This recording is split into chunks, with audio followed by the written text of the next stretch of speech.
Okay, I assume the mics are on. It is Check, 6 p.m. check. We will call to order The mics are not on. They will be right now. I said to click them. we'll call to order the November 7th meeting of the Forest Lake Airport Commission. Mr. Schmidt, would you please take roll? Yes, Mr. Ashback. Present. Mr. Dahlbeck. Present. Mr. Eigner. Present. Mr. Ship. Here. Mr. Steeler. Present. We're all here, sir.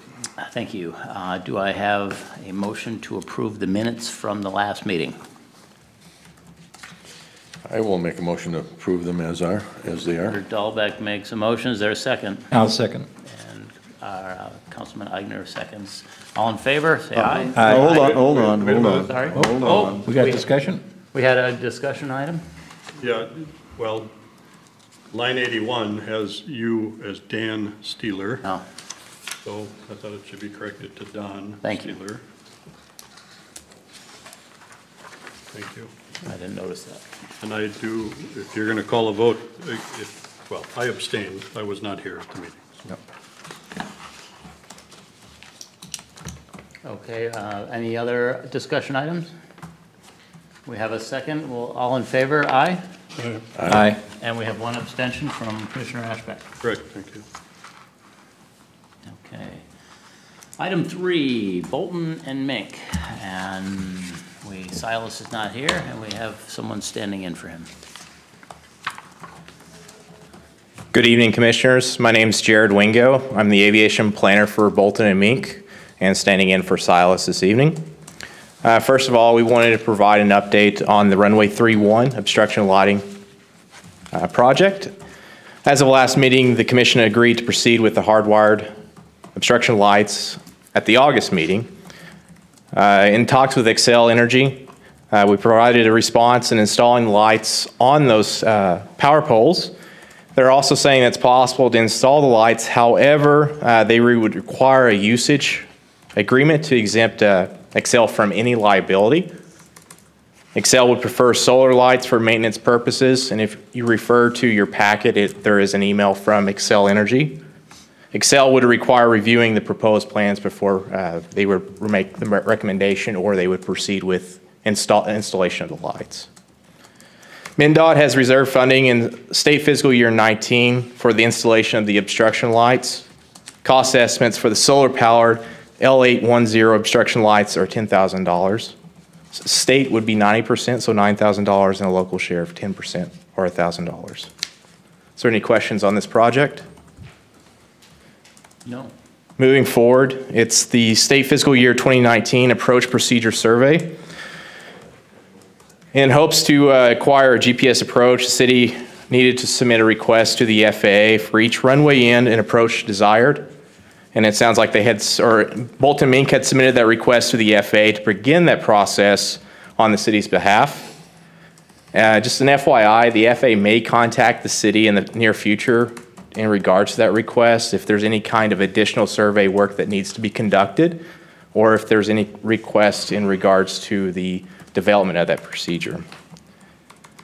Approach procedure survey will gather the data needed for the development pipeline, and I also wanted to make two additional notes here. Once that survey data is validated by the National Geodetic Survey, it'll go into a development pipeline. And once it goes into that pipeline, it could take 24 to 36 months from the development to the actual publication of that procedure. So I wanted to make sure that the Commission is aware that it is a lengthy process in order to get an instrument procedure published, but that also ensures that all obstructions are mitigated and ensures a safe and efficient procedure. Does it mean that we're going to change from Class E to Class G airspace then? Well, there would be potential for grabbing Class E airspace in regards to that procedure because it needs to be controlled out to the FAF, final approach fix. So in regards to the sectionals, you would see a grab of airspace in regards to that. And being underlying the Class B Bravo, depends on the shelf of that, and I can provide some additional information in the near future to kind of show what that would look like. Are there any further questions on this? No. Okay. And last of all is the east building area expansion. In your packet, there's two diagrams showing two options that was recommended or proposed. One is for box hangers in a T-hanger area, and the other is for all box hangers. The commission requested cost exploration for lot prep to the east of the last taxi lane. As you can see there, subtotal of construction preparation equals $90,000 at this time. Are there any questions on that east development area?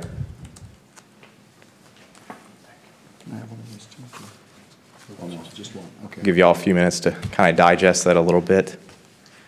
Let's say that we wanted to move forward with that and getting those developed and getting those lots assigned out to folks, because I understand we already have some interested folks on a list.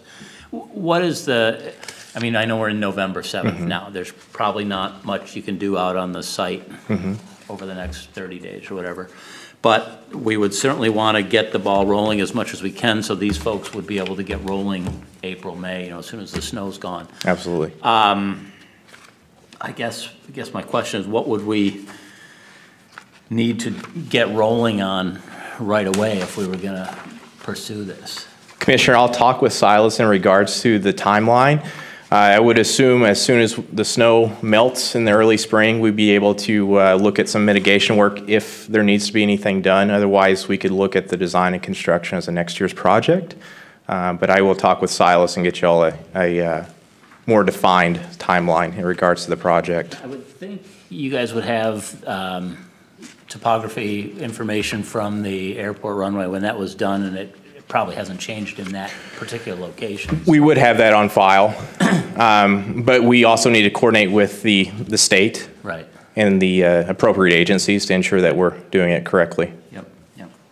And I think just to enlighten on that, it would be, you know, the costs here are just basically, we haven't gone out and talked to Rice Creek. We haven't kind of, Right. There's still a lot of kind of unknown variables that are still not fully nailed down at this point. So, you know, I guess kind of the first step would be, you know, what is the preferred layout option? You know, that if we're going to bring something forward, is it all box hangers? Is it multiple T hangers? Is it, you know, so we can kind of say when we go to Rice Creek and say, this is what the proposal looks like as the preferred layout, you know, what's the watershed, what does this trigger watershed requirements?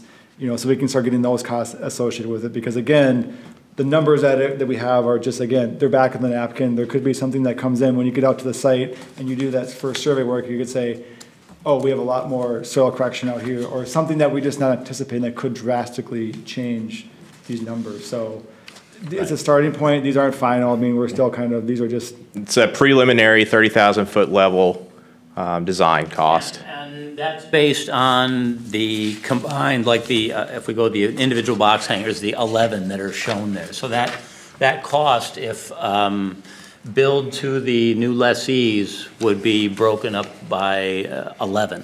So, yeah, if you go to the memo that I prepared that's on the dais, and there's extra copies there, I kind of went through and looked at what would the total all in, I mean, on these numbers here, you know, what's the, so somebody calls in and say, what would the potential infrastructure improvement cost be to the individual? Given the fact that what's been proposed is either all, you know, non-commercial box hangers or kind of the blend of the two, to try to come up with some sort of even mechanism to say, you know, what's a commercial lease, what would the infrastructure be for the box hanger versus, you know, what would it be for the T-hanger, just to make sure it's normalized. Yeah. I basically put it on a per square foot basis, and I took Silas's numbers and made slight adjustments to them just so they're, you know, again, for sake of comparison.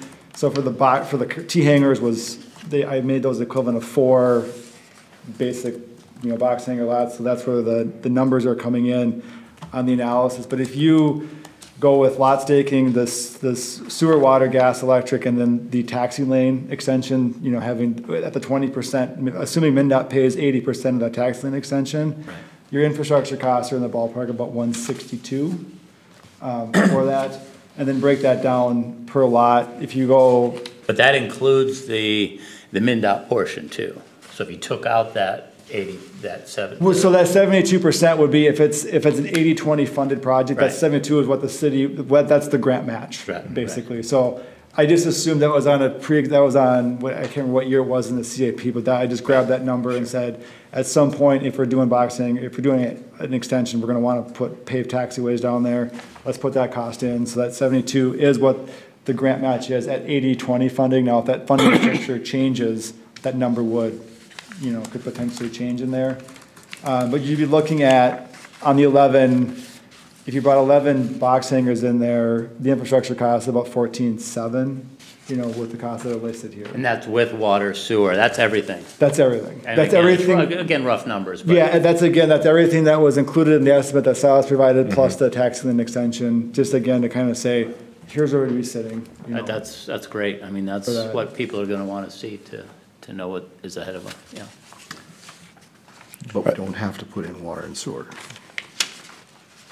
Theoretically, no, but the recommendation would be, because there's gonna be, if you look at this down the road demand, somebody out of that 11 was gonna probably want sewer and water in there, so it's less expensive to put it in at the onset versus trying to retrofit that down the road, so that's why it was included in the estimate. Mr. Chair, Yes. the last time we talked about making improvements to this area, I had suggested that there be a access point for cars for those two taxiways by the, between the wetland and the hangars, so that they didn't have to drive all the way up through the hangar systems and then back down.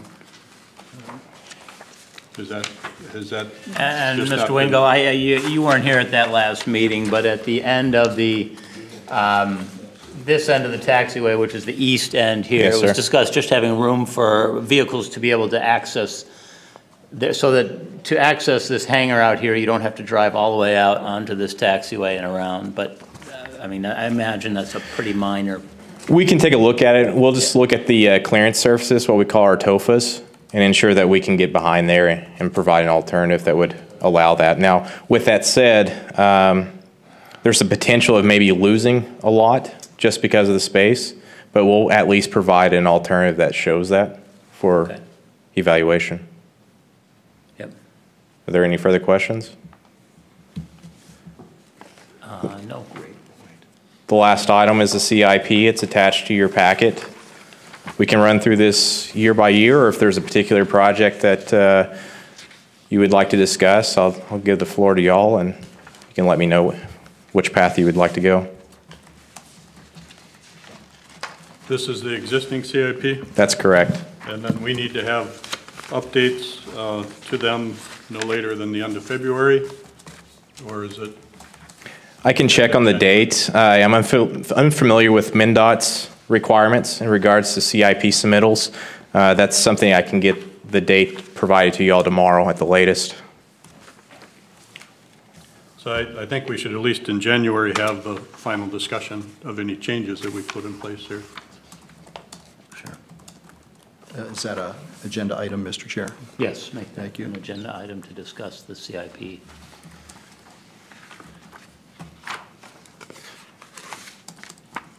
Are there any further questions?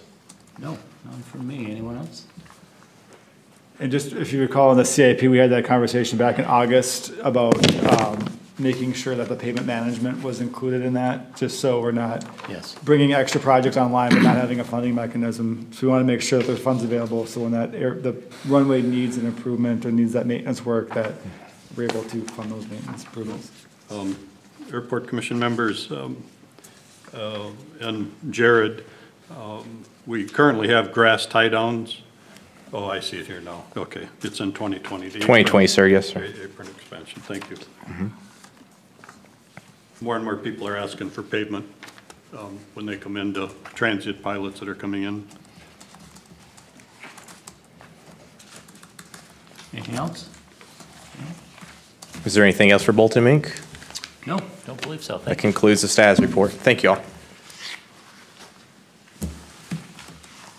Number 4 is progress on development of the hangar area to the southeast, which we just sort of talked about. Yeah, and I just, again, took those numbers and started to provide a little bit of background on it, just to start to get the next level of refinement. These things kind of, as more information becomes available, as projects start to take shape, these numbers become more and more refined. And I think, the last time, there was the lot sizes, the potential lot sizes, there was a confusion between myself and Silas. He said there were 3,600 square feet, but that was actually the buildable site. So now we're back in, the lot sizes are gonna be more similar to what's currently out there.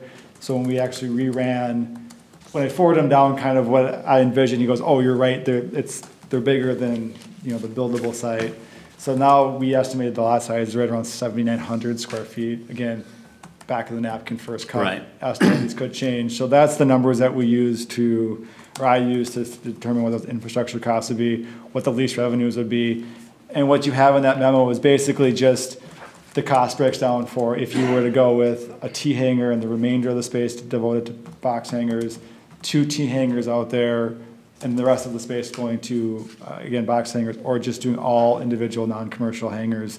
And you'll see the lease revenues will vary slightly, you know, depending upon which option is chosen. The 2 T hangar option is definitely the one that provides the most lease revenue to, you know, the airport commission or to the airport fund, just because, again, those rates are higher than the non-commercial rates that are out there.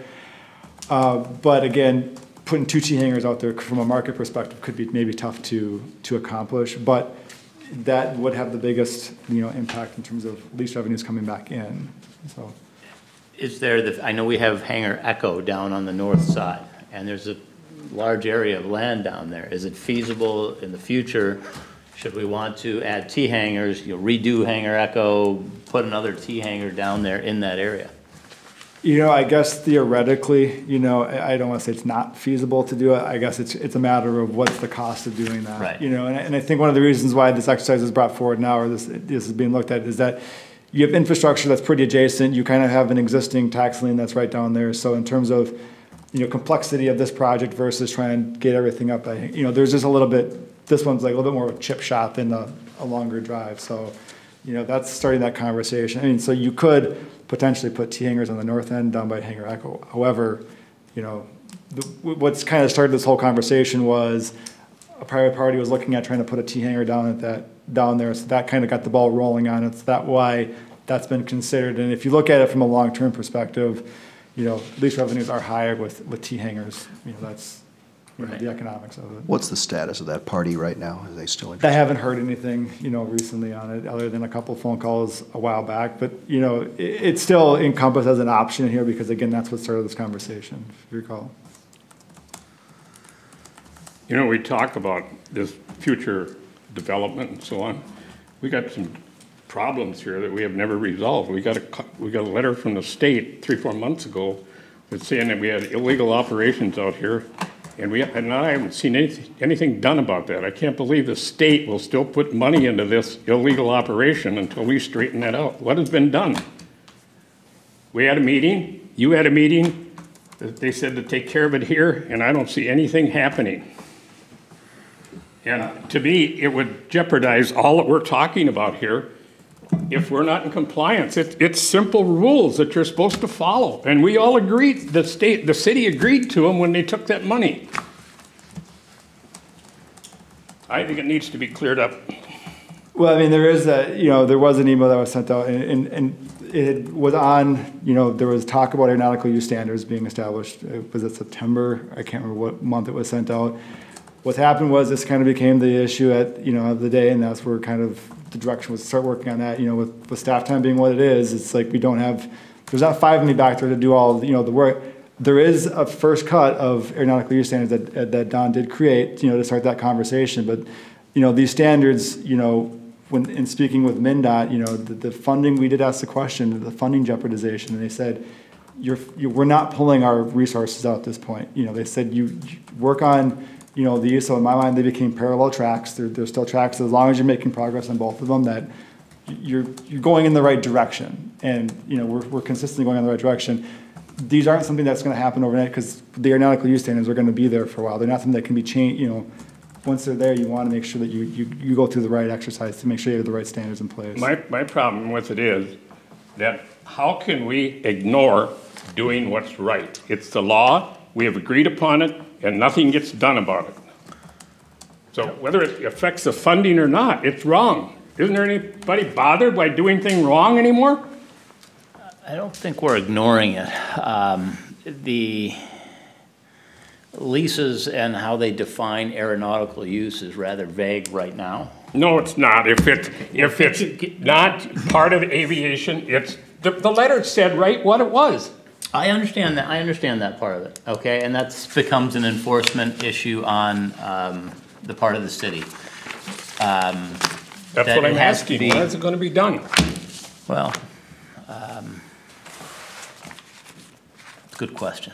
I don't know that that's an airport commission issue. That becomes an It's part of enforcement what by we're the supposed city. to be doing here is representing the airport and making sure that things work right.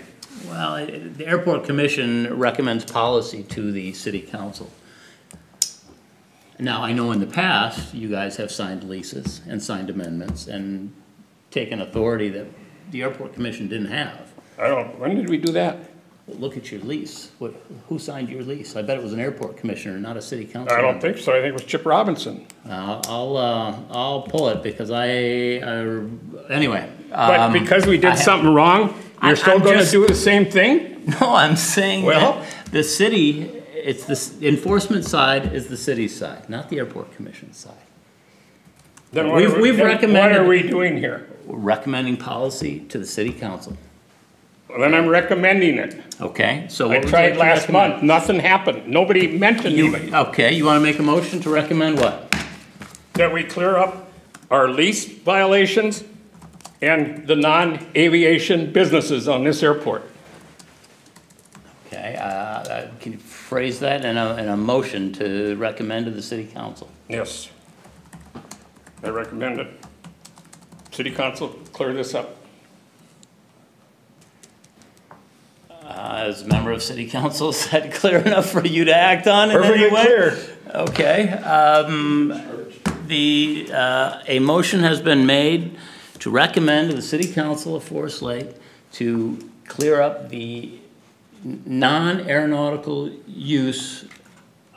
Businesses that they've been outlined by the state and the lease, Have they been outlined by the state? The state has, the letter sent that there was it- two of them and does, we brought it up in a meeting. He admitted that he was doing it. He said he was gonna keep doing it. The other one admitted Okay. that he had a lease that said he could do it. I don't know who can approve a lease that's against the state law. Well, you approved it. you approved it. You were one of the 5 commission So I members. did wrong. I'll admit that I did wrong. Okay, so just so we know, we have a recommendation to the city council to enforce removing non-aeronautical businesses from the airport. Is that, Yes. is that worded That's correctly? fine. That's a motion. Do we have a second? I will second the motion. I don't think a non-aeronautical business should be on the airport that's receiving aeronautical funding from MnDOT Aviation. So I will second that motion. Is there any further discussion on it? No further discussion. Is there a vote? All in favor of forwarding that motion to the city council, say aye. Aye. Aye. 3. All opposed? None opposed. Are you opposed, Mr. Dahlbeck? I'll oppose that. Mr. Dahlbeck, Commissioner Dahlbeck is opposed. Commissioner Ashbeck? Well, being an affected, being that I've been called out and about it, I was going to abstain and not oppose it. Okay, we'll take that as an abstention. 3 in favor, the motion passes. We'll bring it to council. Move it to council. There we go. Thank you. On our agenda, getting back to the agenda in the order that it was, we talked about the development of the hangar. One thing I asked to be put on the agenda is that we formally announce that the city has created a list, a waiting list for the next available lots to go forward with this. Dan, how many names do we have on that list right now? I checked in this afternoon. As of right now, there are 6. 6 names. Yeah, and again, when they call in, we just tell them it's informal. Nothing's been solidified at this point, and it's just kind of like they have expressed an interest, and that's all we're saying is that you have an expressed interest in there. There's no first come, first serve. It's just a list. We try to gauge interest at this point. Okay, so let's talk about how we if we're making it informal and there's no first come, first serve, when it comes time to say, yeah, we've got 11 lots, how do we determine who chooses? I guess the recommendation would be, you would need a project in the works or in the ground that's going forward. So there's a funding mechanism to say, you have let's use these numbers that are here, $160,000 worth of infrastructure costs. That's got to get funded from somewhere, Oh, sure. Yeah. So as these things get to the point where if you're going to go to a completion, you could say, go to the list.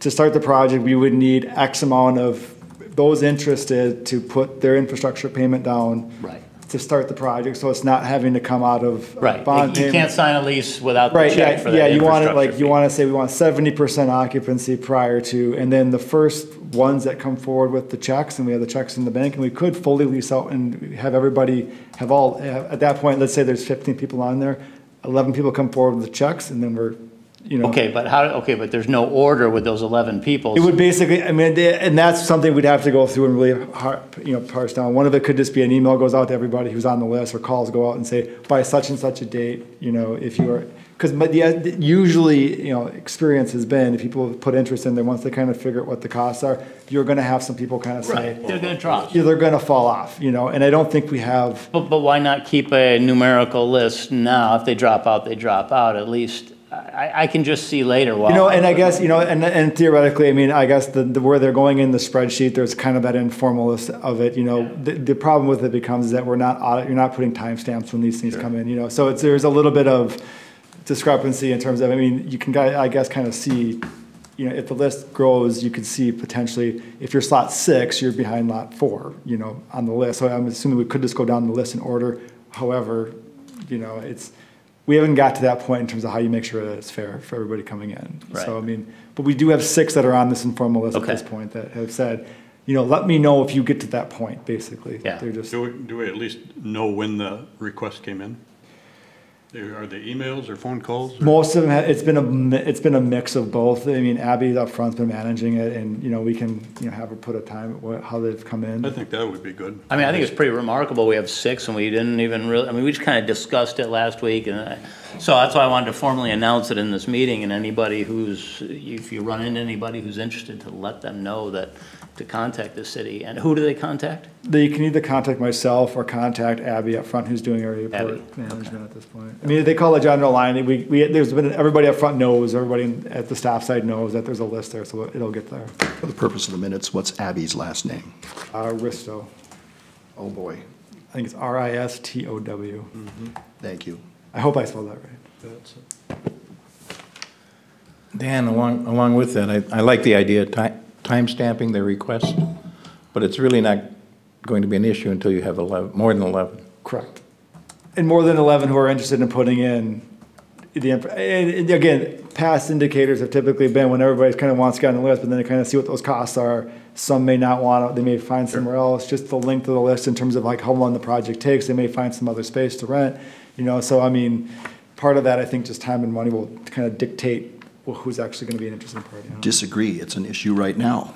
People want a certain hangar spot, Oh, yeah, whether that's right, there's if they 11 want or a not. certain spot. Right. So it's an issue right now. It's not going to be, it's not I going was to just wait thinking until that there's 11. there's a lot available, counting 11. No, I know that, but they want to know which lot they're going to get.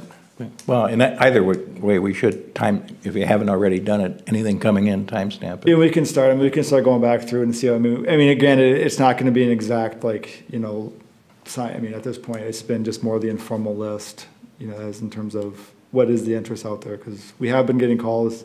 Every now and again we get calls, but we do have 6 that are on that list as of this afternoon. Yeah, I think it's good that we have 6 already, so. Okay, next on the agenda was the discussion of aeronautical use. This was an email back in September. Dan Undum sent out to all the commissioners, as well as 3 or 4 links to various FAA sites, because this is not the first time this discussion has come about as to what defines aeronautical use in a hangar. And so he had asked each commissioner to kind of draft a definition of aeronautical use to be adopted by the city. And I'm not aware of anybody else doing anything. I cut and pasted out of some of the FAA stuff to create this sheet just to throw out there for anyone's opinion to discuss. Maybe we take it home for this month and take a look at those sites and look at what I've got, and you can edit, cross out, or add to it, whatever you see fit. But I think it'd be good if everybody brought some input on the subject. Mr. Chair, did you say that there is an assignment for each commission member? I think this was back in September 9th or so. Yes. That wasn't, It was an email from September, Mr. Undum had sent out, but I think it should be an assignment now if it wasn't then. no, I'm sorry if I missed that. No, that's all right. It got kind of run over with some other issues that came up. Yeah, and the recommendation would be, I mean, as long, if you're gonna go through, do your homework, kind of do some of that work, that's probably kind of come with an idea of what you're looking for in aeronautical use standards, and we can kind of hash them out as a starting point. It's, this, I think what's provided here is a good, good starting point, but kind of add, subtract, figure out what are the key issues, for aeronautical use standards for the Forest Lake Airport, and then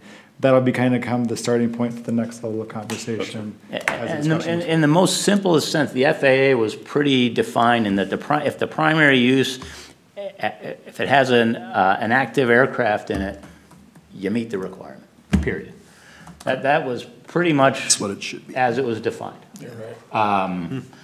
But then you get into, well, what if I don't have an airplane and I'm building an airplane? And you get into the other types of things. But those are aeronautical use. So anyway, things to think about when you're mulling over this and coming up with. And I think a key factor is that it's, the extremes of it are pretty easy to identify. It's the gray area in between, and that's where the definitions help. If it's, if it's a storage of a box of material, is that allowed, not allowed, what level, what, granted, you don't want to, it's kind of that nuance. You want to make sure there's enough standards there to figure out when somebody goes in from the enforcement side, clear definitions are, helpful when you try to go in on the enforcement side of things. Don Ship's hangar has 2 airplanes in it, and plus his RV too. He's got the pits, and he's got all that in there. He got cars in there, it's no big deal. He can have you got a kitchen Right, in it's there, got- it's no big deal. It's just, as Right, long as you and have how a the working city airplane, defines it, you got a airplane in working there, airplane. then after that, you're good to go. The thing that's good for the city is that those hangars all got built out pretty much to the maximum amount. And that gives them a bigger tax base here locally. And if there's still aviation use in the thing, whatever is used for the rest of it, Right, the state said they didn't care. right. As long as there's an active use airplane. Right, you gotta be able to get your airplane. Got to be in and able to out get and it use in and out, have Yep. access to it. You can't have it And blocked. then there was some restrictions on building, and the feds changed that, and I think the state's kind of going along with that, same thing about building an airplane in a hangar. Right, yep. Yeah. Okay, so please, take a look at what I drafted up and edit it, bring your own whatever. Maybe get it sent to perhaps Mr. Schmidt before the next meeting Yes, please. sometime, and he can get it out to everybody. Yes, please. Could, if I Yes. may, would you send out the current template for the leases to the commission members? Because that has some specific aeronautical. That use does in have it. some language in there, yeah. I Make sure we just want to make sure I get a aren't current copy. stepping on that. And that concludes the set list of agenda items. Does anyone else on the commission have something they want to add to the agenda, Mr. Ashback? So I did go into the AD building today to take out trash, and I vacuumed the worms. I was surprised to see There's a lot the of activity them in in there. Dan, is there a time where different office buildings get carpets cleaned? Our carpet's starting to get pretty dirty in there. Yeah, I was it just needs curious cleaning. I will take, I don't know if we have set schedules for, I have to ask our maintenance. if the airport commission is okay, I think it'd be good to get that cleaned. There's a lot of dirt spots and things in there. We'll take a look at it when we have maintenance crew going out to the arrival departure building, take a look at where the worms are potentially coming in from, so I'll have them take a look at the carpet at the same Great, time as thank well. you. Anybody else have an item they want to add or discuss? Anyone from the audience have anything they want to step to the microphone and discuss? No? No. Is there a motion to adjourn? I'll make that motion. Motion from Commissioner Ashback. Second? I'll second. Second from Mr. Schmidt. No, Mr. Ship. Sorry. All in favor? Aye. Meeting is adjourned. 6:35. Thank you.